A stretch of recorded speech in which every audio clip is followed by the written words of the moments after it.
Hello friends. तो आप सभी का स्वागत है आपके अपने चैनल सतीश स्टडी पॉइंट पर।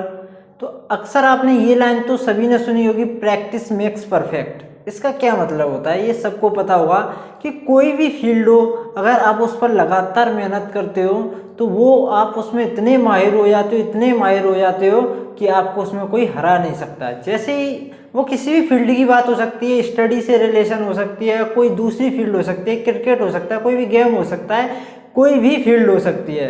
जितना ज़्यादा आप मेहनत करोगे, जितनी ज़्यादा आप प्रैक्टिस करोगे तो आपको हर बार कुछ ना कुछ नया सीखने को मिलेगा। हर बार ऐसा नहीं है अभी आप इस सवाल को मैं करा दूं तो आपको जो समझ में आ जाएगा, लेकिन ऐसा नहीं है कि आप दोबारा प्रैक्टिस करोगे ऐसे सवालों पे तो आपको कुछ सीखने को नहीं मिलेगा। कोई भी चीज़ जब आप बार बार प्रैक्टिस करते हो ना तो हर बार कुछ नया सिखाने को दे ही जाती है। वो कुछ ना कुछ ऐसा आपको सिखा देगी, आप बोलते हो अरे यार ये चीज़ तो हमको पता ही नहीं थी, चलो ये भी पता चल गया। तो चलो, कल मैंने इस तरीके के सवाल किए थे, आज 4-5 क्वेश्चन फिर से उठाते हैं इसी तरीके के और प्रैक्टिस पे लग जाते हैं। आज इतने डिटेल से मैं नहीं समझाऊंगा क्योंकि पिछली जो वीडियो में काफ़ी डिटेलिंग कर चुका हूँ। जल्दी जल्दी फास्ट तरीके से हम सवालों को करने वाले हैं। सबसे पहले सवाल को मैं पढ़ के बताऊंगा। पार्किंग में 2 पहिए वाले तथा 4 पहिए वाले वाहन हैं। यदि पहियों की कुल संख्या 520 है जबकि कुल गाड़ियों की संख्या 175 है तो दो पहिया वाहन की संख्या आपको बतानी है। अच्छा, आपको यहाँ टोटल क्या दिया है? टोटल आपको दिया है यहाँ पे कुल पहिए और यहाँ पे दिया है कुल गाड़ियाँ। आप किसी को भी मान के कर सकते हो टोटल, ठीक है। यहाँ पहियों की संख्या भी लिख सकते हो, यहाँ वाहन की संख्या भी लिख सकते हो। लेकिन आपको मैंने दोनों मेथड कल बताए थे, आपको जो अच्छा लगे वो उससे आप ट्राई कर सकते हो। लेकिन मैं कौन सा लेने वाला हूँ, मैं देखूंगा क्वेश्चन में क्या पूछा है, वाहन की संख्या।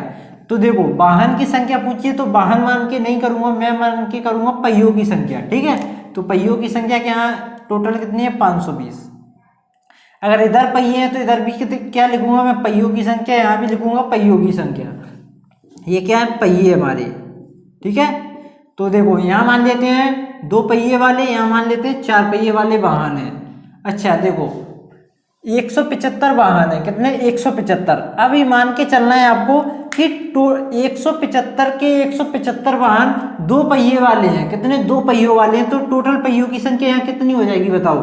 तो आप 2 का गुणा करोगे तो ये हो जाएगा आपका 175 प्लस 175 कितना हो जाएगा? 10, 15, 350। कितना हो जाएगा? 350। 5 5 10, 7 7 14 1 15, ठीक है 3। अब आपको यहाँ माननी है कि टोटल 175 के 75 वाहन कैसे? 4 पहिए वाले हैं। तो आप क्या करोगे? 4 का गुणा करोगे 175 में तो टोटल पहियों की संख्या निकल के आएगी। 4 पंजे 20, 2 7 चौक 28, 2 30 और 4 एकम 4, ये 700, ठीक है। यहाँ से आप यहाँ का रेशियो निकाल सकते हो, आपको सिंपल सा पता है। इसमें से इसको घटाओगे कितना बचेगा? 180। और इसमें से इसको घटाओगे 520 में से 350 घटाओगे कितना बचेगा? तो 350 और 50 400, 170 कितना बचेगा? 170, ठीक है। सिंपल है ना। इसके बाद देखो, इसके बाद क्या करोगे? आप निकालोगे रेशियो। अच्छा, घटाने में कोई गलती हुई तो आप चेक भी कर सकते हो, ठीक है। ये भी ठीक है और जहाँ तक है ये भी ठीक ही है हमारा, ठीक है। इनका रेशियो निकालो तो ये आ गया हमारा रेशियो। अच्छा, रेशियो आया 18:17। इसका क्या मतलब है? ये क्या दर्शा रहा है? अच्छा बताओ, मैंने आपको बहुत डिटेलिंग से बताया हुआ है। चलो तो मैं बता ही देता हूँ कि ये जो रेशियो आया है ये वाहन का आया है। क्या आया है? वाहन का आया है। टोटल के टोटल वाहन कितने हो गए हमारे? 18 और 17। कितना रेशियो है आपका? 18 और 17। तो आपके टोटल वाहन हो गए 18 17 कितना होता है? 35। कितना होता है? 35। लेकिन ये 35 यूनिट है, लेकिन रियल में वाहनों की संख्या कितनी है? 175। जब इसे काटोगे 35 से, 35 दूनी 70, 140 और 175, यानी कि 1 यूनिट का मान आ जाएगा कितना? आ जाएगा 5। तो आपको निकालने हैं कितने? 2 पहिए वाले वाहन। तो 2 पहिए वाले वाहन ये वाले हैं या ये वाले हैं बताओ? ये वाहनों की संख्या ही तो है, ये वाहनों की संख्या है। तो 2 पहिए वालों की कितनी? 18 संख्या है, लेकिन ये 18 यूनिट है। 1 यूनिट का मान तो 5 आया है, तो 18 यूनिट का मान 18 पंजे 90। इसका पूछेगा तो इसमें गुणा कर देंगे, 17 पंजे 85, ठीक है। दोनों को जोड़ेंगे तो हो जाएगा 175, ठीक है। एक और सवाल लेते हैं, बहुत बेहतरीन तरीके से आपको समझाएंगे। चलो देखो, क्वेश्चन मैंने आपके सामने लिख दिया, क्वेश्चन को पढ़ के बताता हूँ। बड़ी फास्ट करेंगे क्योंकि अब काफ़ी प्रैक्टिस हम कर चुके हैं और डिटेलिंग भी काफ़ी सारी हम कर चुके हैं कैसे क्या होता है। दिल्ली के चिड़ियाघर में हिरन और बतख है। यदि कुल सिरों की संख्या 180 तथा कुल पैरों की संख्या 448 है तो हिरणों की संख्या बताओ। सबसे पहले आपको क्या लिखना है, बीच वाला टोटल क्या दिया है। यहाँ पे 180 सिरों की संख्या दी है और 448 पैरों की संख्या। तो ये मैं लिख लेता हूँ 448 क्या है, ये पैर है। ठीक है, तो यहाँ भी क्या लिखूंगा मैं, पैर लिखूंगा, यहाँ पे भी लिखूंगा पैर। तो यहाँ पे मैं मान लेता हूँ ये हमारी बतख हो गई और ये हिरन हो गया। अच्छा, यहाँ पे पैर है तो यहाँ पे ही पैर लिखेंगे। तो बतख के कितने पैर होते हैं, 2। हिरन के कितने होते हैं, 4। ठीक है, इतना क्लियर है। अच्छा, टोटल सिरों की संख्या कितनी, 180। मान के चलो टोटल के टोटल सभी बतख हों, 180 के 180 टोटल बतख ही हो तो पैरों की संख्या कितनी हो जाएगी, एक बतख के 2 पैर, तो 180 के कितने हो जाएंगे, 18 दूनी 36 यानी कि 360। वैसे ही मैं यहाँ पे बात करूं, अगर टोटल 180 हिरन ही हो जाएंगे, अगर मान के चलो ये 100 के 180 हिरन है तो एक हिरन के 4 पैर होते हैं, तो 180 हिरनों के कितने पैर हो जाएंगे, तो 18 × 4 18 चौक 72 यानी कि 720। इसका रेशियो ऐसे, इसका रेशियो ऐसे। ठीक है, तो देखो घटाते हैं, 448 में से 380 घटाएंगे तो ये बचेगा आपका, कितना बचेगा, ये बचेगा 8 कुछ नहीं 88। ठीक है, इसको इसमें से घटाओ, 720 में से इसको घटाओ 448 को, तो ये बचेगा 2, ये 11 7 और ये बचेगा 6 2 272। कितना बचेगा, 272। अच्छा, इसका रेशियो ले लो, 8 से काट दो, ये 8 एकम 8, 8 एकम 8, 8 से काट दो, 8 3 24 और 3 बचेगा 8 चौक 32। अच्छा, ये रेशियो आ गया 11 34 रेशियो 11। ठीक है, अच्छा ये रेशियो किसको आया है, पैर दिए तो इधर आएगा सिरों का रेशियो। अच्छा, टोटल को जोड़ो, ये हो जाएगा आपका 45। कितना हो जाएगा, 45 यूनिट, 45 यूनिट। 34 और 11 45 यूनिट, यानी कि ये सिरों की संख्या है, सिरों की संख्या। और टोटल यहाँ पे कितनी दी है, 180। तो 45 से काटोगे, 45 दूनी 90 90 90 180 यानी कि 4 बार में 1 यूनिट का मान आ गया आपका 4। कितना आ गया, 4। आपसे पूछा है हिरणों की संख्या, तो हिरण कौन से हैं, ये वाली। और हिरणों की संख्या यहाँ पे 11 यूनिट है, कितनी है, 11। 1 यूनिट का मान कितना है, 4, तो 11 यूनिट का मान कितना हो जाएगा, 11 × 4 तो कितना हो जाएगा, 44। इसमें पूछेगा 34 में, तो 34 × 4 और टोटल हो जाएंगे जो भी है। ठीक है, तो इस तरीके से आप इन सवालों में बिल्कुल झिझकना नहीं है, बहुत शानदार तरीके से मैं आपको बता रहा हूँ, बहुत स्पीड भी अब चलेगा। ठीक है, तो एक और सवाल लेते हैं।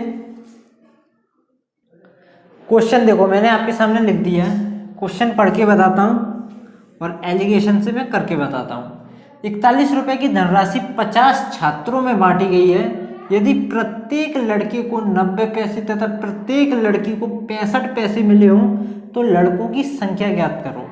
तो सिंपल सा मैं आपको बताता हूँ, यहाँ पे लिख लो टोटल आपके पास 41 रुपये हैं, तो यहाँ पे भी क्या लिखेंगे, रुपए, यहाँ पे भी लिखेंगे रुपए। ठीक है, यहाँ पे बॉयस मान लो, यहाँ पे गर्ल मान लो।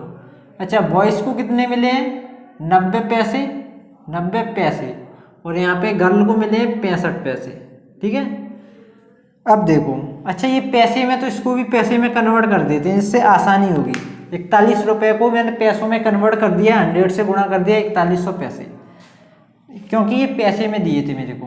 अच्छा, ये टोटल रुपए हैं। ठीक है, टोटल, तो यहाँ पे देखना, क्या देखना है कि एक लड़के को 90 पैसे मिले हैं। ये प्रत्येक लड़के की बात कर रहा है, एक लड़के को कितना मिला है, 90। तो लड़के तो टोटल 50 है, मान के चलो ये 90 रुपये टोटल लड़कों को मिले हैं, तो कितना हो जाएगा, 00 और 9 पंजे 45, कितना हो जाएगा, 00 4500। ठीक है, क्योंकि 50 टोटल लड़के तो 50 हैं, तो टोटल का निकालना है हमको, यहाँ पे भी टोटल का निकालेंगे। एक लड़के को 65 मिले हैं तो लड़कों की संख्या तो 50 है टोटल। अच्छा, 50 मान के चलो, मैं लड़कों की संख्या नहीं बोल रहा, ये टोटल छात्र हैं, लड़के प्लस लड़कियां। ठीक है, तो क्या करते हैं, ये 50 का गुणा करेंगे तो ये हो जाएगा 0 और 55 25 और 2 5 31 और 2 32। ठीक है, जैसे मान के चलना कि ये टोटल के टोटल छात्र 50 लड़के हैं, तो एक लड़के को 90 मिले हैं, तो 50 लड़कों को इतने मिलेंगे। फिर यहाँ पे मानना है टोटल के टोटल ये 50 हैं वो लड़कियां हैं, तो एक लड़की को 65 मिले हैं, तो 50 लड़कियों को 3250। ठीक है, वो कभी कभी क्या कुछ बोलते हैं, कुछ सुनाई देता है, कुछ समझ में आता है, ठीक है, गलत हो जाता है। चलो माइनस करते हैं यहाँ से। 4100 4500 का डिफरेंस यहाँ आ जाएगा 400, 4100 और 3200 का डिफरेंस, अच्छा कितना हो जाएगा, ये हो जाएगा 50 यहाँ से 33 और 850, इतना ही होगा ना, 3200 800 हो जाएगा अपना 4000 ठीक है। इसका रेशियो जब आप निकालोगे डबल, एक जीरो से एक जीरो काट दो, 5 से 5 8 40 और 5 से काटोगे 5 एकम 5 3 5 7 35, तो आपका रेशियो आ गया 17:8। ठीक है, ये जो रेशियो आया ये आया स्टूडेंट का, किसका आया, स्टूडेंट का। 17 और 8 कितना होता है हमारा, 25 यूनिट, कितना होता है 25 यूनिट। लेकिन यहाँ पे ये तो स्टूडेंट की संख्या है, लेकिन यहाँ पे स्टूडेंट की संख्या तो कुछ और ही है, ओरिजिनल कितनी है 50, तो एक यूनिट का मान कितना आएगा 2। आपसे पूछा है कि लड़कों की संख्या बतानी, तो लड़के तो ये वाले हैं और संख्या इनकी कितनी आई है 17 यूनिट, कितनी आई है 17 यूनिट, तो एक यूनिट का मान 2 है, तो 17 यूनिट का मान कितना होगा 34। तो लड़कों की संख्या 34 है और 50 में से जब लड़के 34 है तो बचे कुछ 16 क्या होंगी, लड़कियां। ऐसे नहीं निकालोगे तो 8 यूनिट में गुणा कर दो लड़कियों की संख्या, एक यूनिट 2 है तो 8 यूनिट 16, कैसे भी कर दो कोई फर्क नहीं पड़ने वाला। चलो एक और नेक्स्ट क्वेश्चन की तरफ बढ़ते हैं। देखिए इस सवाल को, सवाल मैंने आपके सामने लिख दिया। सवाल बहुत जबरदस्त है, इतना भी जबरदस्त नहीं है कि आप डर जाओ देखो कि हमसे बनेगा नहीं। ठीक है, एलिगेशन से करना है, वैसे नॉर्मल तरीके से आपको एसआई में पढ़ा चुका हूँ, एसआई सीआई में ये सवाल है। तो देखो एसआई का सवाल है तो किस तरीके से करोगे, एक व्यक्ति के पास 6800 रुपये हैं, इनमें से कुछ 10% साधारण ब्याज की दर से उधार देता है और बचे हुए को 7.5% की दर से उधार देता है। 3.5 वर्ष के बाद कुल ब्याज 1904 रुपये है या मिलता है, जो भी समझ लो। तो 10% ब्याज पर उसने कितने रुपए उधार दिए ये आपको बताना है। तो सिंपली आपको क्या करना है, यहाँ बीच में लिखना है, यहाँ पे लिखना है, यहाँ पे लिखना है। चलो एक मान लेते हैं, ये 10% पे दी हुई राशि मान लेते हैं ये वाली, और ये 7.5%। ठीक है, अच्छा इसे लिख लेते हैं 10% पे राशि, इसे लिख लेते हैं 7.5%। ठीक है, इसे काट दो। तो यहाँ क्या लिखोगे बताओ, मैंने अभी आपको बताया और शुरू से बताता आ रहा हूँ कि ये जो 3 कॉलम है ना, 1 2 3, ये एक जैसी समरूपता दर्शाते हैं, मतलब एक जैसी चीज। ये परसेंट, अच्छा ये रेट है, ये रेट है, तो इधर भी क्या आनी चाहिए रेट, यहाँ दोनों की रेट आनी चाहिए, दोनों की टोटल रेट। ठीक है, तो यहाँ रेट कैसे निकालोगे, आपको पता है, कुछ नहीं पता, इसीलिए मैं आपको बताता हूँ। देखो आपको रेट, अच्छा रेट निकालने का फॉर्मूला क्या होता है, सिंपल सा मूलधन का फॉर्मूला लगाओ, P into R into T upon 100। ये क्या रहता है, सिंपल सा ब्याज निकालने का फॉर्मूला। तो यहाँ से रेट निकाल लो आप, कैसे निकालोगे, देखो मूलधन आपका कितना है 6800, रेट आपको निकालना है, समय आपका कितना है 3.5 वर्ष, 3 दूनी 6 और 1 कितना हो जाएगा 7/2 लिख सकते हो आप इसे, अपॉन में 100। ठीक है, और ब्याज आपका दिया टोटल कितना 1904, कितना दिया 1904। चलो 2 जीरो से 2 जीरो काट दो, 2 से इसको काट दो 34, 7 से इसको काट दो 7 दूनी 14, कितना बचेगा 5, 50 हो जाएगा, 7 7 49, 7 दूनी 14। ठीक है, ये कट गया, सब कुछ कट गया, 34 बचा, 34 से काटो कितना बचेगा, अच्छा 17 से काट दो, 17 दूनी 34, 17 एकम 17, 17 छक्के 102, 2 से काटोगे कितना आएगा 8। तो आपकी रेट निकल के आई 8%। ये टोटल लाभ की है, यानी कि दोनों का लाभ टोटल लाभ, तो दोनों की रेट आई होगी ये, तो दोनों की रेट कहाँ लिखोगे आप यहाँ पे 8%। अच्छा बस सिंपल हो गया। आप क्या है, आपको ये रेशियो निकालना है। अच्छा इसका रेशियो 8 में से 7.5 घटाओगे कितना बचेगा 0.5, और 10 में से 8 घटाओगे कितना बचेगा 2%। आएगा परसेंट नहीं।